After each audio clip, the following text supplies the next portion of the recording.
Well, each week our sports team scours the state to find the very best highlights, and tonight they bring us one that we think is pretty hard to top. That's right. It happened in Batesville. Kyle Deckelbaum here now with a story that takes us beyond the game. Kyle. Beth and Chris, the best plays are plays that probably aren't possible without a little push from friends. I'm one. Ready? Ready? At Southside Middle School, wins are important, even for fifth graders. Wins and losses are valued. You play, you want to run. No one gives it more than Gabe Mangus. All right, how about this? He's a football fanatic. It's my favorite sport, and I have always wanted to be on a football team. You ready? But Gabe has a tough time playing the sport. He was born with spina bifida. He just likes to watch and dream, I guess. This small school has a big heart. Credit his classmates for the idea to turn him into a teammate. I can't express as a mom, you know, how many times I've just wished that he could be able to do something like this. This season, they named him honorary captain. And that was enough. It was enough. Then his teammates took it the extra yard. They didn't tell him what they planned for the final home game of the season. The players, they said, you know, we want to do something for Gabe. Gabe is here for us. Let's be here for him. And Gabe didn't know. Gabe literally did not know.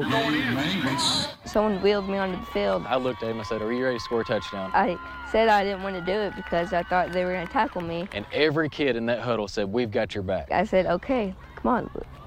I got to push myself. Come on, let's do this. Mangus in the backfield. The announcer even said, I think something special is about to happen. And it sure did. Snap. Mangus takes the ball up the left side. Has a roll on the left. Breaks the tackle. Going down the left sideline. He's hit the end zone. Touchdown, Gabe Mangus. It was unbelievable. It was the best feeling I've had ever. King 5, bud. Hi, sissy. You're just trying to keep up mentally with what's happening because your mind just does not grasp what is going on. Hey, go lead us real quick. Go lead us. It was one of those moments that was so surreal. You have very few moments in your life, maybe your wedding day, maybe when you're the birth of your child, and it was one of those moments for me. Well, he's fast.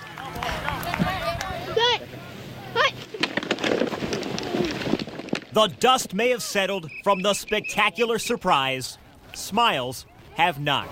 This feeling lasts longer than any win or loss. Just to see that kind of character at that age, in the world we're in today, being able to look at somebody as an equal and try to do everything you can to make them feel the same way you do, I mean, it gives us a lot of hope. You know, the world's not as bad as you think it is. Southside wins the game, and they're winning the hearts of fans around the world. This video, guys, is just starting to go viral, as it should. These guys deserve all the attention, because the important thing is his teammates came up with the idea to do that on their own. How impressive is that for fifth graders? The UCA women's soccer team did not lose a conference game this year, but they almost lost a teammate. We first met the midfielder in May when her life had just changed like that. Beyond the game tonight, her long fight since to return. Hey, you four seniors pick teams. We're going to have a penalty kick shootout. If practice at UCA is meant to be fun, 1, 2, 3, 4. Kelsey Johnson joins in her coach's games. The senior scores goal after goal. She just can't score in any real games. I told you. She's not allowed to. Yeah. She can only cheer. That's my role. And so I'm trying and doing my best at my role, and that's all I can really do at this point. This wasn't always Kelsey's role. Last fall, she was a masterful midfielder. But last January, driving home, a fender bender became a life changer. I got rear-ended, and I got headaches, and yeah. Kelsey went to the doctor, which turned into more doctor visits, which turned into the most unexpected diagnosis. It was a shock. A brain tumor. It was tough. She underwent brain surgery May 11th. It left Kelsey clamoring to relearn even the most simple motor movements. I couldn't move my right arm very well. I couldn't speak like I'm speaking to you. On top of that, she has a seemingly ceaseless scar. It's literally from like here all the way to there. And below the bandana, baldness. Kelsey is currently 5.5 months into a year's worth of chemotherapy. It just really, really sucked. And like, there's no easy way to like deal with it. Like, I don't know anybody that can say I just lost all my, like half my freaking hair on my head and like, it's gonna be okay. Like, I'm still beautiful. But beauty is born from the inside. And what's inside Kelsey is pure toughness. I just want to like get back on the field for my senior season. Like, that's what motivated me. Doctors cleared her to practice, but no contact. She can't play any games. All these obstacles. Now this guy's gonna tell me like, no, like you can't play. Feeling all right? I'm feeling pretty good this morning. Seeing her frustration as the season wound down, Kelsey's coaches came to the rescue. We were talking about what can we do. We said, well, let's see if we can get her on the field. And on Friday night, senior night, she started the game.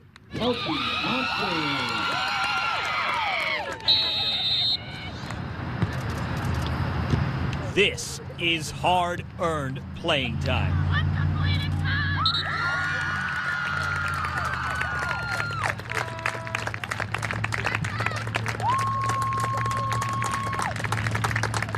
It's kind of the point that she's been journeying for since she found out she had the tumor. I've just had a really like great support team, especially from the coaches and like my teammates and everything. So we got number 16, Kelsey Johnson. After a few seconds on the field, she returned to the sidelines and her new role, cheering on her teammates. But you can be sure of this. Since May, they've been cheering harder for her.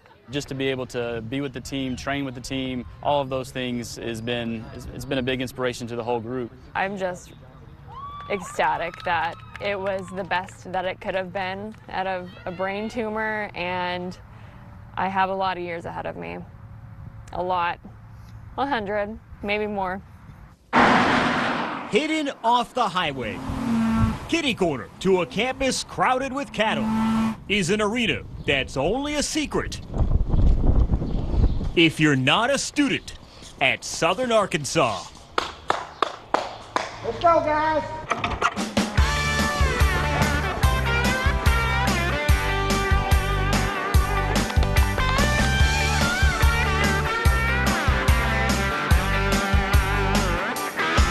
This is Story Arena, a new addition to a storied program in college rodeo. Yes, the Southern Arkansas Mule Riders logo isn't just a dandy drawing. It's a symbol for their sacred sport. How do you find Magnolia, Arkansas? How do you find Southern Arkansas? And what makes you want to come here? The answer? First-rate rodeo. Rusty Hayes has led the program since he helped found it in 1981.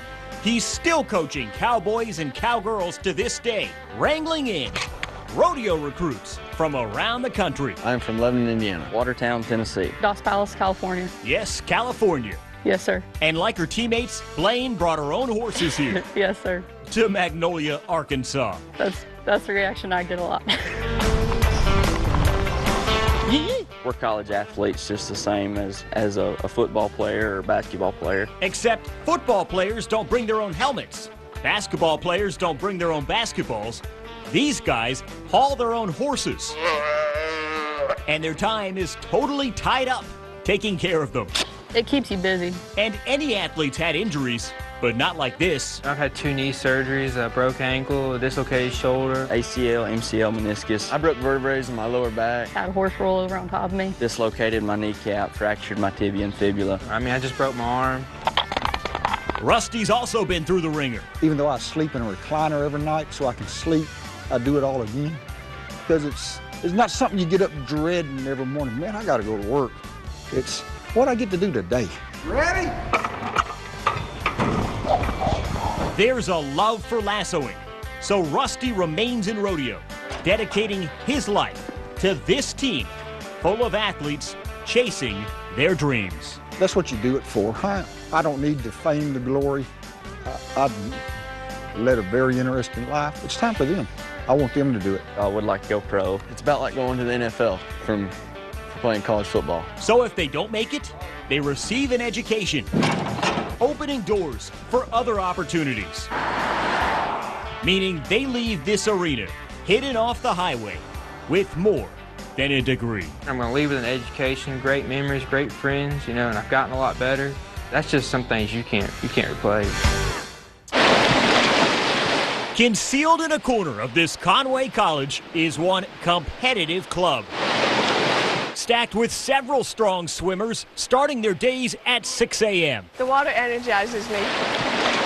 But sometimes you have to look below the surface to truly appreciate just how strong these swimmers are. I don't know what it's like to have legs. My shoulders do kind of get sore sometimes, but once I'm in the water, I feel free. 16-year-old Julia Gaffney was born without both legs. She has one amputation above the knee, one below. She put on prosthetics when she was 6 and tried baseball, softball, and gymnastics. No sports stuck like swimming. I can't really run or jump, or sometimes it's hard to walk. So in the water, I have more movement. When she freestyles, she's like a fish, fearlessly flipping. Let me see your tempo. She feels free because she is free. She has no restrictions racing. When I saw her, I was like, you're amazing. All Coach Tony's taught her is technique. Freestyle, backstroke, breaststroke, you name it. That's the most amazing thing and inspirational for the other kids, because if I don't tell you, hey, Julia doesn't have legs or Julia is a double amputee, you won't tell, because she just stays up there with them and race them. And would you believe she's only been swimming for a year? Right away, she just picks up so quick, and she's so talented, and she's so strong. Certainly strong physically, but sometimes you have to see what's below the surface of this competitive club to appreciate just how strong a swimmer is mentally. It's inspirational because you see her doing this, and you want to put yourself in her shoes, and I'm like, the things that she can accomplish, it tells you that you can do so much more than what you've done. I would just say, if I can do it, anyone else could do it. There's no feeling quite like the fear that hits you when you see a trooper's lights flash behind you and you get pulled over for speeding. But in Texarkana, Texas, there's a chance you'll be doing a double take when you meet the cop. Kyle Deckelbaum joins us early with the story. Yeah, Janelle, if the name badge catches your eye, there's a good reason. This cop once caught a miracle. It's an early shift for this Texarkana, Texas trooper, out to tackle the tall task of keeping the public safe and their speed in check. There's no telling how many speedsters he'll stop, nor how many Razorback fans might recognize him for once speeding himself past safeties. You'd be surprised how many people ask me, hey, do you know that guy that played football in Arkansas? And a lot of times, because I know where it's going, a lot of times it's like, yeah, I know him. Wait a minute, are you him? Yeah. Jones looking. Jones now throwing to the end zone, and it is complete! You can hear it in Paul's voice. I mean, it's amazing. I mean, every year around that time, I get goosebumps about it. I can't believe it! 31 yards to Deckelbaum Birmingham in the back of the end zone. It is a name etched in Razorback lore for this play. 2002 at War Memorial Stadium in Little Rock. Hogs down 6 to LSU. Waning seconds. Matt Jones to Deckelbaum Birmingham. Hogs to the SEC championship game. I go up and it hits my hands and I fall down and I hear nothing. Arkansas has come from behind to beat LSU. Well, the play, I was just kidding. The emotions in that locker room after that game were unbelievable. Y'all know that's from the heavens, right? You're going going to take this with you for the rest of your life, man. The catch, now known as the Miracle on Markham. That name, the Miracle on Markham, you know, it's one of those things that you hear it, especially if you're an Arkansas fan, you hear it, you know what they're talking about. From the high of a miracle, DeCorey played for 6 NFL teams in 5 years. Touchdown. Then 1 season in Europe. It's a dream that every young football player, you know, strives to achieve. But once you make it there and it's like, okay, well, it's not going to work out, then maybe this isn't what I'm supposed to be doing. So this father of 3 turned to a new way to provide for his family. Becoming a state trooper, a Texas state trooper, was my passion. Instead of training camp, DeCorey tackled a training academy. I thought, you know, being an athlete, it'll be a piece of cake to breeze through this academy as far as the physical part of it.